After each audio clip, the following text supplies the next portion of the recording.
I was this close to blowing a complete hole in my calories yesterday. By the way, if there's subtle bags under my eyes, I woke up not too long ago, so bear with me. Last night, the midnight munchies were getting to me, not gonna lie. I've been in a caloric deficit, I'm wanting to be the leanest I've ever been, and of course, with that comes a bit of difficulty, that's what gives it value. And I was genuinely considering just saying, you know what, I'm just gonna eat whatever, how much of it I want, and not care, and just carry on again tomorrow. I was even considering getting in the car, going to the nearest takeaway place, and getting some kind of a takeaway. But I stopped myself.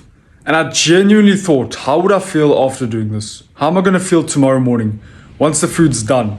Because don't get me wrong, it'd be great to just eat as much as I wanted of whatever I wanted.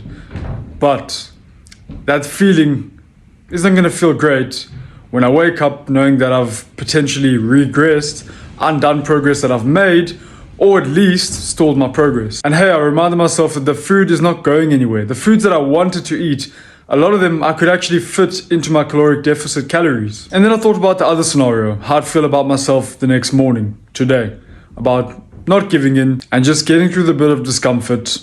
And I did that. And this morning I woke up feeling really good, really great about myself. And what I want you to take away from this is before you ever think of overeating, blowing a hole in your calories and just saying, you know what, stuff it, it's getting a bit difficult.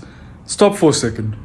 Think about how you'll feel afterwards. Yes, during the actual act of eating whatever and however much of it you want, it'll feel good. But how are you going to feel after when the food's gone?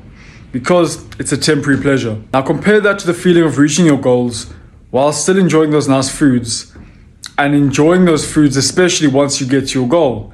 Because look, it definitely is more difficult to fit things into your calories when you're in a deficit as opposed to at your caloric maintenance. But the deficit's temporary. Remember that. But hey, if you consciously think about how you feel afterwards and you're fine with making that trade-off, then it is your decision to make. I'm not saying you can't have those days, and I'm not saying that a few of those days out of the year will make you fat or will completely ruin your progress. But it's important to think before you do, to think logically, not off of impulse.